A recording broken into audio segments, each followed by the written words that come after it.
جعل الحمد ثمنا لنعمائه ومعازا من بلائه وسبيلا إلى جنانه وسببا لزيادة إحسانه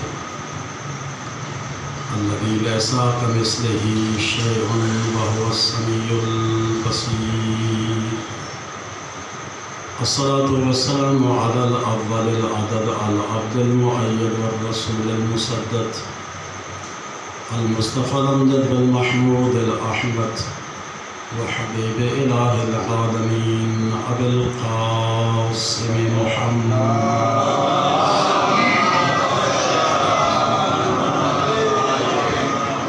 وعلى آله الطيبين الطاهرين المعصومين واللعنة الدائمة على أعدائهم أجمعين من يوم عداوتهم إلى يومنا هذا ومن يومنا هذا إلى يوم الدين وبعد يوم الدين.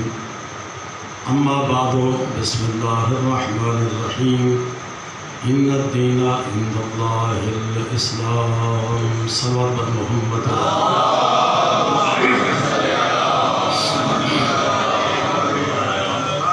اس محترم میں نے کل عرض کیا تھا کہ اس صفِ عزا کا بہت بڑا مقام ہے اور ہم خوش نصیب ہیں کہ اللہ رب العزت نے ہمیں اس صفِ غم پہ بیٹھنے کی سعادت نصیب فرمائی ہے. یہ اس کا احسان تھا کہ ہمیں یہاں تک لے آیا. اب اس سے آگے ہمارا کمال ہے کہ ہم اس سے کیا کچھ حاصل کر سکتے ہیں. جناب حبیب کی خواہش کا کل میں نے آپ کے سامنے تذکرہ کیا تھا. حسین ابن علی پر پروانہ وار اپنی جان کو قربان کرنے کے باوجود جنت البرین میں رہ کر آج بھی حبیب خواہش مند ہے کہ اگر مجھے خدا زندگی دے تو میں حسین ابن علی کی صف ماتم پہ بیٹھ کے گریہ کروں. ایک اور روایت اسی حوالے سے ہمارے ایک عالم دین ہیں جنہوں نے حضرت امیر المومنین کی خلافت پر ایک کتاب لکھی جس کا نام ہے الغدیر. چونکہ غدیر کے عنوان سے تھی نام بھی الغدیر رکھا. اردو میں بھی شائع ہو چکی ہے. اللہ رب العزت ہمیں اس کتاب کو پڑھنے کی توفیق عطا فرمائے. اس مصنف کی اپنے بیٹے سے عالم خواب میں ملاقات ہوئی. بیٹے نے پوچھا بابا کیسا وقت گزر رہا ہے؟ فرمایا بہت اچھا، خوش ہوں، لیکن اس کا سبب دو چیزیں ہیں. اس کا مطلب یہ نہیں ہے کہ باقی واجبات محرمات کو اسے پوچھ ڈال دیا جائے. یہ دو چیزیں بھی تب قبول ہوتی ہیں جب وہ قرضہ ادا کر دیا جائے، یعنی واجب ادا کیا جائے، حرام سے بچا جائے. اب اس کے بعد یہ دو سبب ہیں کہ جنہوں نے مجھے بلند ترین مقام عطا کیا ہے. پوچھا وہ کون سے؟ فرمایا کہ ان میں سے ایک میری کتاب ہے الغدیر، امیر المومنین کی خلافت کے متعلق لکھی. اللہ رب العزت نے اس کتاب کے صدقہ میں مجھے بہت بلند مقام عطا کیا. اور دوسرا، میں نے زیارت سید الشہداء کی، قبر حضرت امام حسین کی زیارت کی، اور اس زیارت کی وجہ سے اللہ نے مجھے بہت بلند مقام عطا کیا ہے. ہمارے ہاں زیارت بہت سستی ہے، آسان ہے، رکاوٹ نہیں ہے، کھانے پینے بھی کمی نہیں ہے. اور اس کا سبب شاید آج 2 محرم کا حضرت امام حسین کی وہ وصیت ہو. آج کے دن ہی وصیت کی تھی 2 محرم کو وہاں کے خاندانوں کو کہ اگر میرا کوئی زائر آ جائے تو اس کو اپنا مہمان بنانا.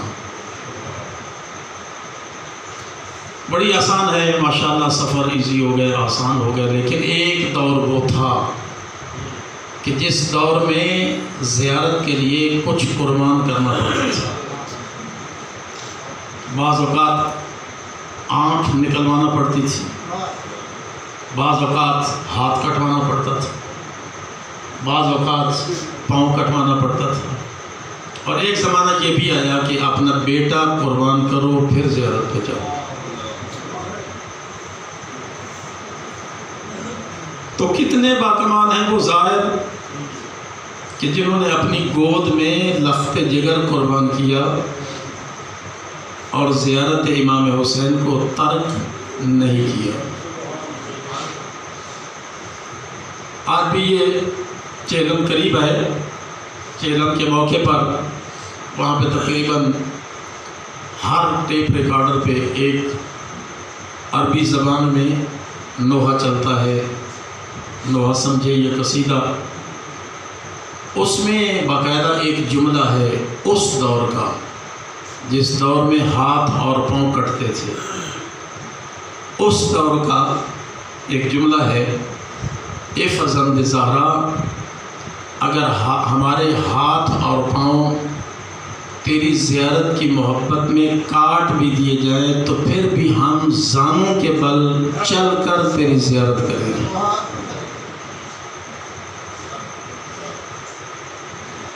تو کمال ہے نا اس زیارت کا۔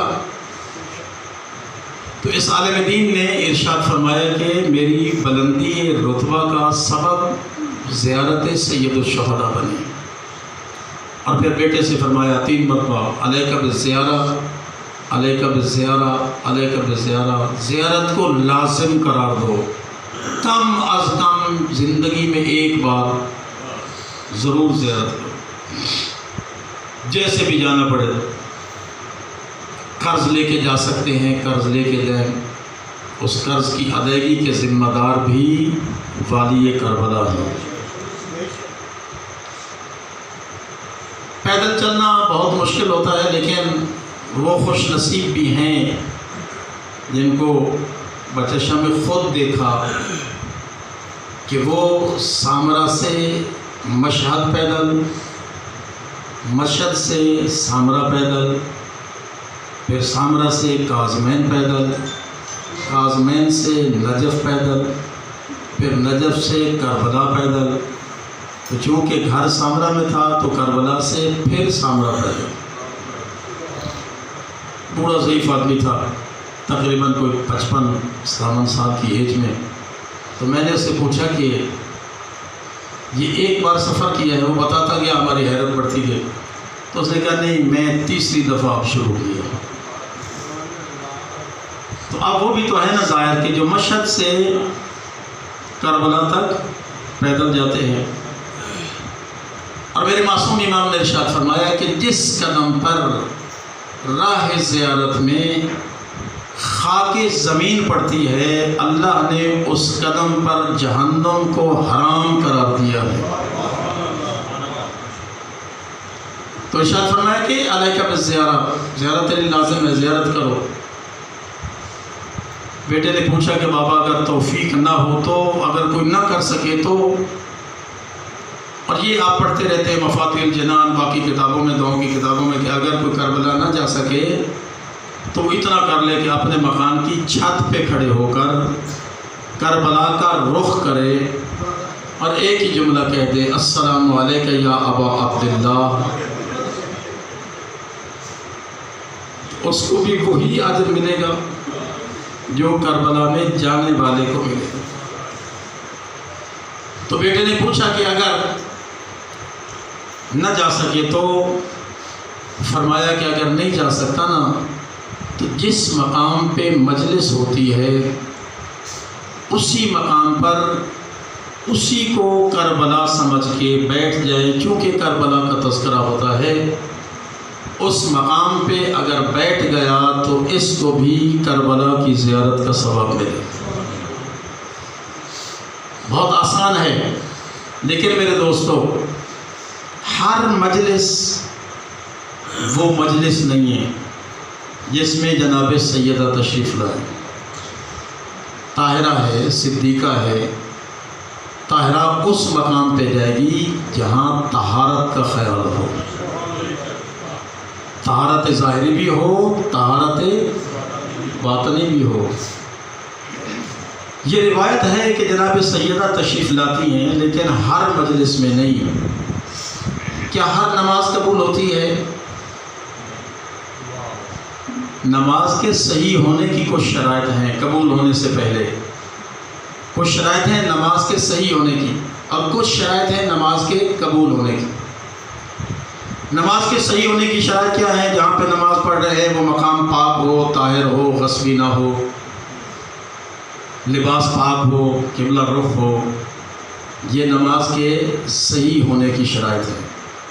اگر انسان سب کو ٹھیک ہو اور نجس جگہ پہ نماز پڑھ رہا ہو تو نماز قبول نہیں ہوتی۔ بعین اسی طرح مجلس عبادت ہے، اور اس عبادت کی بھی شرائط ہیں۔ ان شرائط میں سے پہلی اور مہم ترین شرط بانی مجلس ہے۔ مہم ترین شرط، اہم ترین بانی مجلس۔ کس خلوص کے ساتھ، کس نیت کے ساتھ صف ماتم بچھائی؟ ایک۔ نمبر دو، کیا جس کو خطاب کے لیے، ذکر کے لیے بلایا وہ سامعین کو دین الہی کی طرف لے جاتا ہے یا دین الہی سے دور کر رہا ہے؟ اب یہ تو کام بانی کا ہے نا، کہ بانی کس کو موقع دے رہا ہے کہ جو دین کے قریب کرے یا دین سے دور کرے۔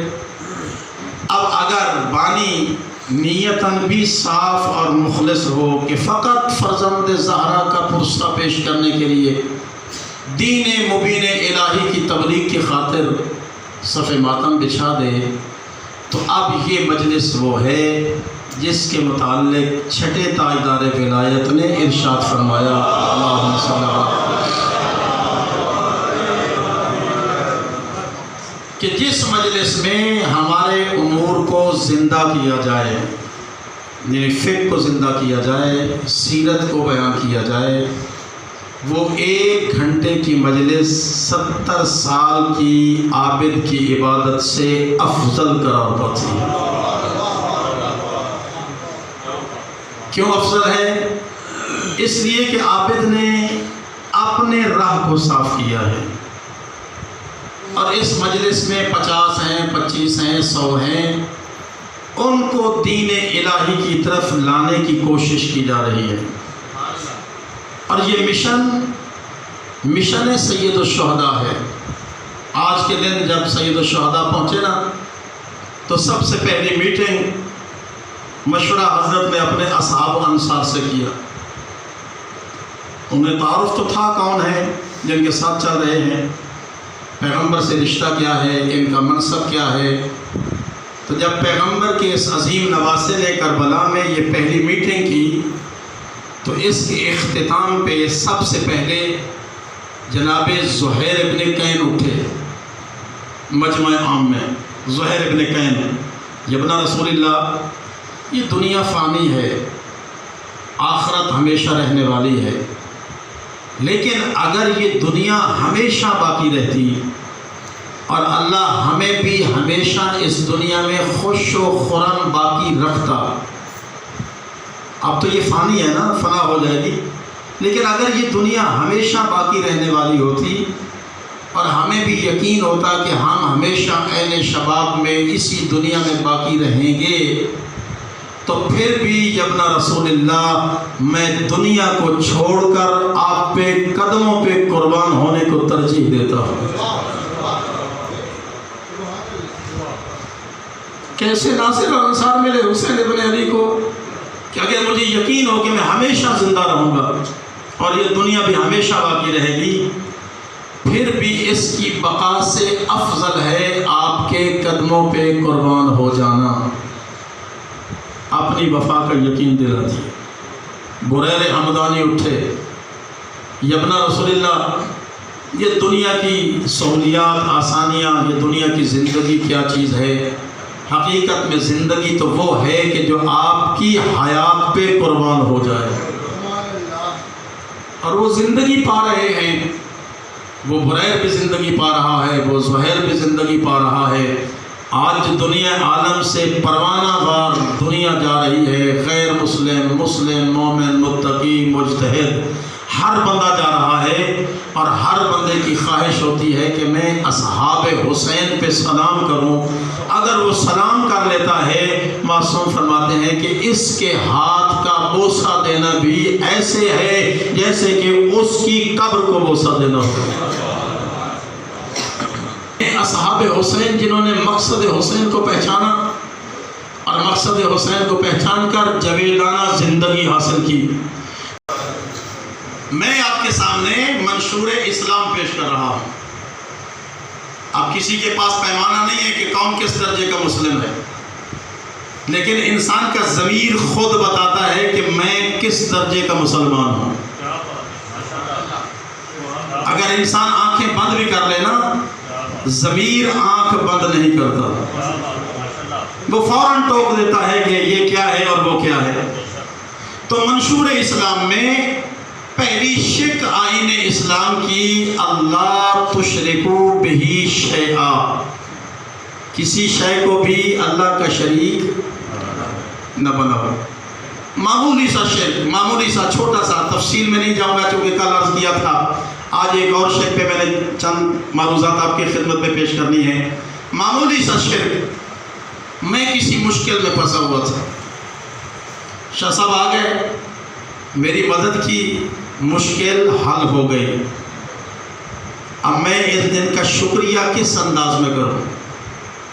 کیا یہ کہوں کہ اگر آج آپ نہ ہوتے میں مر گیا تھا؟ یہ کہنا چاہیے؟ نہیں کہنا چاہیے. آپ کا شکریہ، اللہ آپ کی توفیقات میں اضافہ کرے. اللہ نے آپ کو وسیلہ بنایا اور تیرے اس وسیلے سے میں مشکل سے بچ گیا. اگر تو یہ ہے وسیلہ، اور اگر یہ ہو کہ تو نے مجھے بچا لیا، آپ نے مجھے بچا لیا، تو پھر یہ خفیف سا شرک کی یہاں سے بو آتی ہے. تو لہذا یہ بہت مشکل ترین مرحلہ ہے. انسان کو قدم قدم پر سوچ سوچ کے چلنا ہوگا. پہلی شک یہ ہے. اب ہم میں سے ہر کوئی اپنے اندر سے پوچھ سکتا ہے کہ میں کس درجے پہ کھڑا ہوں. کبھی ہماری زندگی میں قبیلہ مجبور کر دیتا ہے، ہم حق کا راستہ چھوڑ دیتے ہیں. کبھی اہلیہ مجبور کرتی ہے، کبھی اولاد مجبور کرتی ہے، کبھی اپنا نفس مجبور کرتا ہے. بت کا مطلب وہ نہیں ہے جو وہ ظاہری مٹی کا پتھر کا بنا ہوا ہو. بت کبھی انا کی صورت میں ہوتا ہے، بت کبھی اہلیہ کی صورت میں ہوتا ہے، بت کبھی اولاد کی صورت میں ہوتا ہے، بت کبھی قوم و قبیلہ کے عنوان سے ہوتا ہے. لہذا اللہ نے کیا فرمایا کہ اللہ تشرکو بہی شیئا، اس بت کو توڑ کر جو میری بارگاہ میں آئے گا وہ ہے حقیقت میں مسلمان. اور اس آئین اسلام کی دوسری شک وَبِالْوَالِدَيْنِ احسانا، والدین کے ساتھ احسان کرو. والدین جیسے بھی ہوں، منافق ہوں، مشرک ہوں، کافر ہوں. بندہ مومن ہو گیا، فرمایا کہ اس میں کوئی گنجائش نہیں ہے. کافر بھی ہے اور تم اطاعت خدا کرنا چاہتے ہو اور وہ تمہیں روکنا چاہتے ہیں، تو پھر انداز ایسا اختیار کرو کہ ان کی دل شکنی بھی نہ ہو اور میں اللہ کی اطاعت بھی ہو جائے. وَبِالْوَالِدَيْنِ احسانا. اب ہم خود اندازہ کر سکتے ہیں کہ میں کس درجے کا فرما بردار والدین ہوں. تیسری شک ارشاد فرمایا وَلَا تَقْتُلُوا أَوْلَادَكُمْ خَشْيَةَ إِمْلَاقٍ نَحْنُ نَرْزُقُكُمْ وَإِيَّاهُمْ. اولاد کو تنگ دستی کی وجہ سے قتل نہ کرو. ہم ان کے رازق ہیں اور تمہارے رازق بھی ہم ہیں. کل انشاءاللہ اس موضوع پر چند معروضات آپ کی خدمت پہ پیش کی جائیں گی. وَلَا تَقْرَبُوا الْفَوَاحِشَ مِنْهَا مَا ظَهَرَ مِنْهَا وَمَا بَطَنَ. ظاہری برائی کے قریب بھی نہ جاؤ اور باطنی برائی کے قریب بھی نہ جاؤ. باطن میں کیا ہے میرے میں آپ نہیں سمجھتے. مثلا کسی مقام پر محفل غنا ہو رہی ہے، میرے سر پہ امامہ ہے، میں جانے کو مناسب نہیں سمجھتا کہ وہاں جاؤں، لیکن دل میں خوشی ہے کہ یہ کام اچھا ہو رہا ہے، موقع ملے گا تو میں بھی کروں گا۔ یہ ہے باطن، یعنی انسان کو بد باطن نہیں ہونا چاہیے، باطن بھی ایسے صاف ہو جیسے ظاہر صاف ہوتا ہے۔ لیکن میں نے تاریخ میں کافی دیکھا، مجھے تو گھرانہ اہل بیت کے علاوہ کوئی ایسا ملتا ہی نہیں ہے کہ جو اپنے دوست سے بھی وہی رویہ کرے اور دشمن سے بھی وہی رویہ رکھتا ہو۔ ان برائیوں کے قریب نہ جاؤ۔ وَلَا تَقْتُلُوا النَّفْسَ الَّتِي حَرَّمَ اللَّهُ إِلَّا بِالْحَقِّ، کسی نفس محترم کو قتل نہ کرو، یہ اسلام کا اصول ہے۔ کسی نفس محترم کو قتل نہیں کر سکتے سوائے ایک صورت کے، قصاص لینا تھا، اس نے اس کے بھائی کو مارا، اس کے بیٹے کو قتل کیا، باپ کو قتل کیا، کسی اور فرد کو قتل کیا، اور یہ اس قتل کا وارث ہے، اس سے بدلہ لینا چاہتا ہے، تب اس صورت میں قتل کرنے کی اجازت ہے، لیکن قاتل کے بھائی کو قتل کرنے کی اجازت نہیں ہے، قاتل کو قتل کرنے کی اجازت ہے۔ اور پھر یہ بھی ارشاد فرمایا 15ویں پارے میں کہ اگر یہ بندہ مسلم اس کو معاف کر دے تو یہ عند اللہ بہت بڑی عبادت ہے۔ تو اس کا مطلب تو یہ ہوا کہ قصاص کے بدلے میں بھی اللہ قتل کروانا پسند نہیں کرتی کے قریب کیا جا رہا ہے، لہذا فرمایا کہ وہ بانی مجلس کی صفے بچھانا اور اس میں ایک لحظہ ایک گھنٹہ بیٹھنا کسی عابد کی 70 سال کی عبادت سے افضل ہے۔ اگر بانی یہ اپنا فریضہ ادا کر دے تو پھر اس کے بعد اہم ترین ذمہ داری ہے اس ممبر پہ بیٹھنے والے کی۔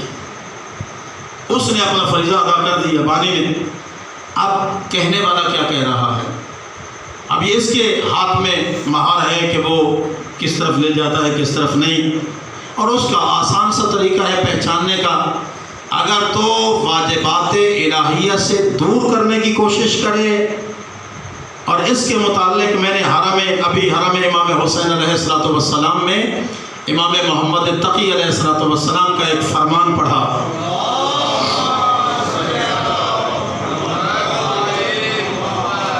جس میں امام نے فرمایا کہ کوئی سامع جب خطیب کو سنتا ہے تو گویا وہ خطیب کی غلامی اور عبد کی حیثیت سے ہے۔ کسی خطیب کا خطاب سنیں وہ اس کا عبد ہے۔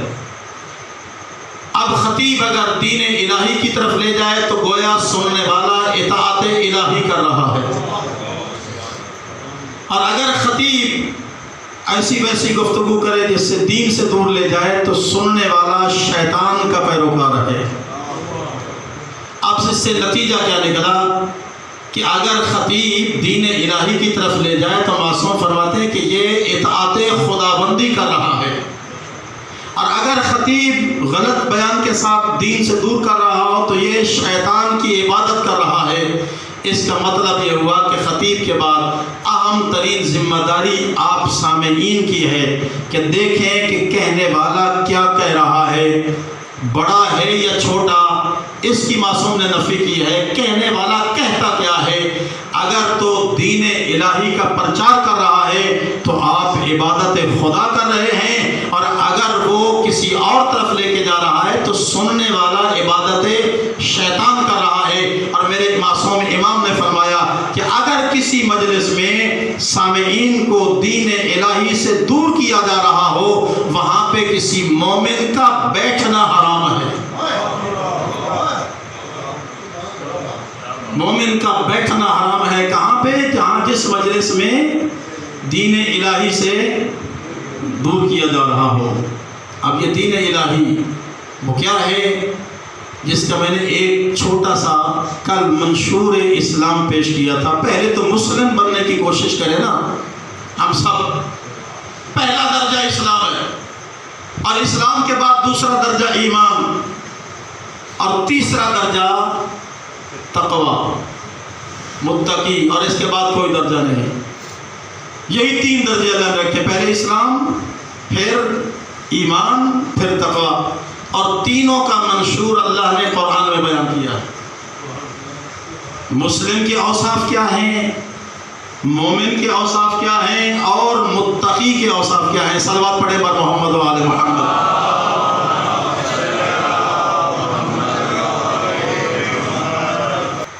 آخر میں ارشاد فرمایا کہ میں نے ذالکم وصاکم بہی لعلکم تعقلون، یہ میں اللہ کی طرف سے تمہیں وصیت ہے تاکہ تم عقل مند بن جاؤ۔ کیسا عجیب سا جملہ ہے، عقل مند بنو، جو دے رہا ہے اسی کا گو۔ ایسا نہیں ہے کہ دے وہ اور غلامی کسی اور کی ہو، پالا پوسا ماں باپ نے، اطاعت کسی اور کی، جو آج کے زمانے میں ہو رہا ہے۔ اولاد کو قتل کیا، اللہ کہتا میں دوں گا، تم اپنے آپ کو رازق سمجھتے ہو، نہیں، رزق تمہارے ہاتھ میں نہیں ہے، رزق میں اللہ کے ہاتھ میں ہے۔ اسی مقام پر معصوم نے فرمایا کہ جب دیکھو نا کہ کوئی بے وقوف کم عقل رکھنے والا بہت بڑا مالدار ہے تو پھر سمجھ جاؤ کہ یہ رزق عقل سے نہیں کمایا جاتا، اس کی رحمت سے کمایا جاتا ہے۔ یہ 5 شکیں ہوگی، شرک نہیں کرنا، والدین کی اطاعت کرنا ہے، اولاد کو قتل نہیں کرنا، برائی کے قریب نہیں جانا چاہے جیسی بھی ہو، اور کسی نفس محترم کو قتل نہیں کرنا، یہ 5 شکیں۔ 6ٹھی شک آئین اسلام، وَلَا تَقْرَبُوا مَالَ الْيَتِيمِ إِلَّا بِالَّتِي هِيَ أَحْسَنُ، یتیم کے مال کے پاس بھی نہ جانا مگر یہ کہ کوئی اصلاح کرنا مقصود ہو تو پھر اجازت ہے، ورنہ یتیم کے مال کو ہاتھ نہیں لگانا۔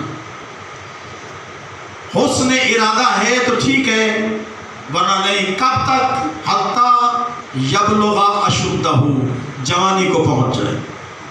شریعت اسلام میں جو حد جوانی ہے وہاں تک پہنچ جائے، اب وہ یتیم نہیں رہا، اب اس کی اجازت سے اس کے مال میں تصرف کیا جا سکتا ہے۔ وَأَوْفُوا الْكَيْلَ وَالْمِيزَانَ، جو اس وقت ہے تو ہر شيء بڑا پرابلم، لیکن یہ پرابلم سب سے بڑا پرابلم۔ وَأَوْفُوا الْكَيْلَ وَالْمِيزَانَ، ناپ تول میں دیانتداری سے کام لو، اس میں کمی بیشی نہ کرنا۔ ہم نے دیکھا ہے کہ کنڈے کو ایسا سکھایا ہوا ہے کہ جب لینا ہو تو کوئی اور انداز ہوتا ہے، دینا ہو تو کوئی، اور پھر اپنے آپ کو مسلم بھی کہلاتے ہیں۔ اس ناپ تول میں کمی کی تمہیں اجازت نہیں ہے۔ پھر ارشاد فرمایا وَإِذَا قُلْتُمْ فَعْدِلُوا وَلَوْ كَانَ ذَا قُرْبَىٰ، جب کبھی تمہیں فیصلے کی نوبت پہ بلایا جائے تو مد مقابل اگر قریبی بھی کھڑا ہو تو پرواہ نہیں کرنا، فیصلہ عین عدالت الہیہ کے مطابق ہو۔ بیٹا کھڑا ہے، دشمن کھڑا ہے، بیٹا لاحق پہ ہے، دشمن حق پہ ہے، اب کس کا ساتھ دینا چاہیے؟ حق کا، دشمن کا ساتھ ہو۔ میں نے اس فیصلے کی نوبت پر بھی اگر عین عدل الہی کے مطابق فیصلہ دیکھا تو بعد از پیغمبر علی ابن ابی طالب کو دیکھا کہ جو فیصلے میں اپنے اور برائے کی کا لحاظ نہیں رکھتے، فیصلہ عین عدل کے مطابق۔ پہلی 5 شکیں یاد کر لو، عقل مند بنو گے۔ یہ 5 شکیں تم یاد کر لو تو اللہ کے ذاکرین میں سے شمار ہو جاؤ گے۔ ذاکرین ذکر الہی بہت بڑا مقام ہے، اس میں سے شمار ہو جاؤ۔ آخر میں اللہ رب العزت نے اسلام کی سند دی، ان ھذا صراطی مستقیما فاتبعوہ ولا تتبعوا السبل فتفرق بکم من سبیلہ ذالکم وصاکم بہ لعلکم تتقون۔ اللہ تمہیں یہ صراط مستقیم دے رہا ہے، اس راستے پہ چلتے جاؤ، صراط مستقیم تمہارا استقبال کرتا چلا جائے گا۔ یہ راستہ یہاں سے چلے گا، جنت کی چوکھٹ پہ پہنچ جائے گا، جہاں پہ تمہارا علی جیسا امام تمہارے استقبال کے لیے کھڑا ہوگا۔ اور حسین ابن علی اسی اسلام کا پیغام دینے کے لیے آج کربلا وارد ہوئے۔ آج 2 محرم ہے نا، آج دوپہر کے بعد میرا مولا حسین اپنے اس مسافر کارواں کو لے کر کربلا میں پہنچے گا۔ جو ہی کربلا میں پہنچے چند لوگوں سے ملاقات ہوئی. میرے مولا نے پوچھا ما یقال لہذا الارض، جانتے ہو اس زمین کا نام کیا ہے؟ بتا سکتے ہو کہ اس زمین کو کیا کہتے ہیں؟ ایک شخص نے کہا نینوا. حضرت نے پوچھا کوئی اور نام؟ کہا غازریہ. تیسرے سے پوچھا کوئی اور نام؟ کہا ناصریہ. یہ بستیاں بھی موجود ہیں. پھر پوچھا کوئی اور نام؟ کہا شط فرات. حضرت نے پوچھا کوئی اور نام؟ کہا گیا کرب و بلا. بس کرب و بلا کا نام آنا تھا کہ حسین کی آنکھوں سے آنسو بہنا شروع ہوئے. ایک جملہ کہا عباس بھیا یہیں پہ سامان اتار دو. ہاں ہونا مہتو رقابنا، یہی ہے میری سواریوں کے بیٹھنے کی جگہ. ہاں ہونا تظلب تذبح اطفالنا، یہی ہے میرے بچوں کے ذبح ہونے کا مقام. ہاں ہونا تسلب آزارنا، یہی ہے وہ مقام جہاں پہ میری بہنوں کے سروں سے پردے چھینے جائیں گے.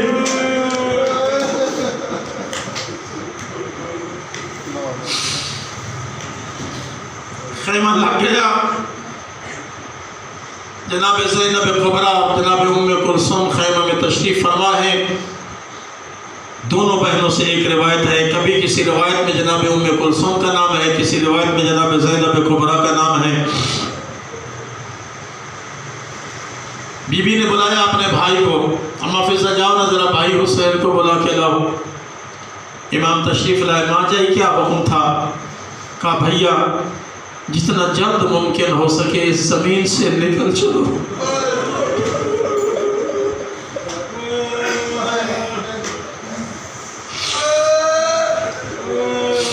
آفرین.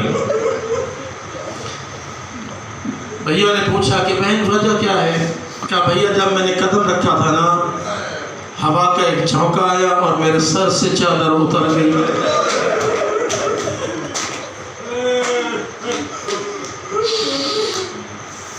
یہ تعبیر مجھے اچھی نہیں لگتی.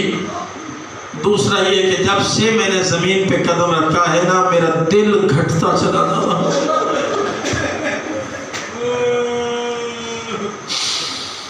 امام نے بتایا بہن زینب یہی تو وہ مقام ہے جس کو آباد کرنے کے میں تجھے ساتھ لایا ہوں. یہی وہ مقام ہے جس کو میں نے آباد کرنا ہے. اسی دوران حضرت نے وہاں کے قبیلہ کے چند لوگوں کو طلب کیا. آج کے واقعات میں سے حضرت نے ان سے پوچھا کہ زمین کی قیمت کیا ہے، میں زمین کو خریدنا چاہتا ہوں.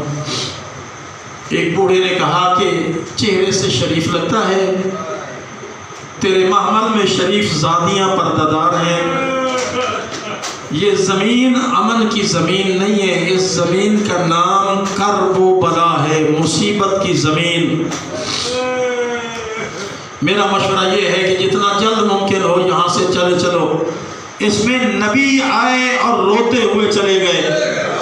کسی نبی کی پیشانی زخمی ہوئی، کسی کا پاؤں زخمی ہوا، کسی کا کچھ ہوا، نبی یہاں سے روتے ہوئے چلے گئے. لہٰذا یہ زمین رہنے کے قابل نہیں، تو شریف سادیوں کے ساتھ ہے.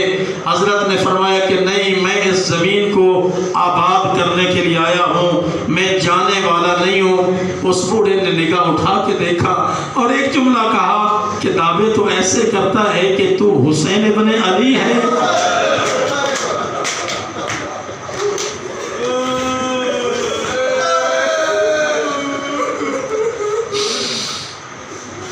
اس کے ہم سن رکھا ہے کہ اس زمین کو آباد حسین ابن علی کرے گا. ایسے لگتا ہے تو حسین ابن علی ہے. فرمایا ہاں میں حسین ابن علی ہوں. اس بوڑھے نے عجیب سے ایک سوال کیا کہ اگر تو حسین ہے تو کیا تیرے ساتھ زینب بھی ہے؟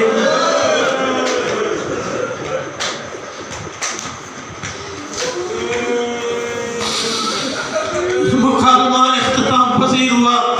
میرے آقا نے زمین خریدی اور آپ کتنا یاد ہیں میرے مولا کو. امام نے زمین خریدنے کے بعد زمین کو وقف کر دیا.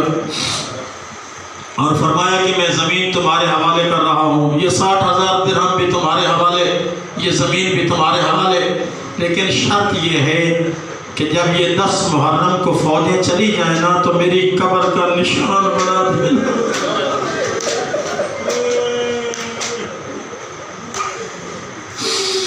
اور دوسری شرط یہ ہے کہ جب کبھی میرا کوئی زائر آئے نا تو اس کو میری قبر کا نشان بھی بتا دینا، اور ساتھ 3 دن تک اس کے کھانے اور پینے کا خیال رکھنا۔ شاید 3 دن اس لیے تھے کہ امام خود 3 دن پیاسے رہے، تو امام نے فرمایا کہ جب میرا زائر 3 دن مہمان نوازی کرے گا، اختیار کرے گا، تو اس کو یاد آئے گا کہ میں حسین کتنا پیاسا تھا۔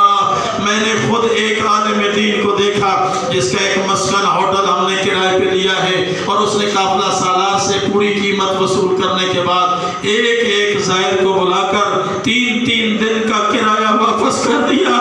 میں نے پوچھا کہ یہ واپس کرنے کا مقصد کیا تھا؟ اس نے قبر کی طرف اشارہ کیا، کہا کہ میرے مولا حسین نے کہا تھا کہ جب کوئی زائر آئے تو 3 دن تک اس کو میرا مہمان رکھنا ہے۔ میں نے امام کی وصیت پہ عمل کیا ہے۔ بس آزادارو، یہ بوڑھے چلے گئے، یہ جوان چلے گئے، لیکن آخر میں میرے مولا نے بنی اسد کے بچوں کو بلایا اور بچوں سے بلا کے کہا، اے بچوں، تم بھی بچے ہو، یہ میرے اون و محمد بھی بچے ہیں، یہ میرا ابراہیم بھی بچہ ہے، یہ میرا اصغر بھی بچہ ہے۔ اگر تمہارے ماں باپ میری قبر نہ بنا سکیں تو کوئی بات نہیں، تم عصر عاشور کے بعد آنا اور ایک مٹھی اٹھا کے، مٹی کی مٹھی اٹھا کر میری قبر پہ لاش پہ ڈالنا اور میری قبر بن جائے گی۔ لیکن یاد رکھنا میرے اصغر کی پیاس کو ہمیشہ، اس وقت تو بنی اسد کے بچے نہ آ سکے، لیکن آج 13 محرم کو بنی اسد کے بچے پیالے لے کر، کوئی شربت اٹھائے ہوئے، کوئی دودھ اٹھائے ہوئے کربلا میں آتے ہیں، حرم حضرت سید الشہداء میں زری کا طواف کر کے کہتے ہیں، مولا اصغر اٹھو، تجھے پانی نہیں ملا تھا، ہم تجھے دودھ پلانے کے لیے آئے ہیں، ہم شربت پیش کرنے کے لیے آئے ہیں۔ پروردگار تجھے پیاسے اصغر کا واسطہ، تجھے سید الشہداء کی اس مرمت کا واسطہ، ہمارے آنسوؤں کا اپنی مقدس بارگاہ میں قبول فرما۔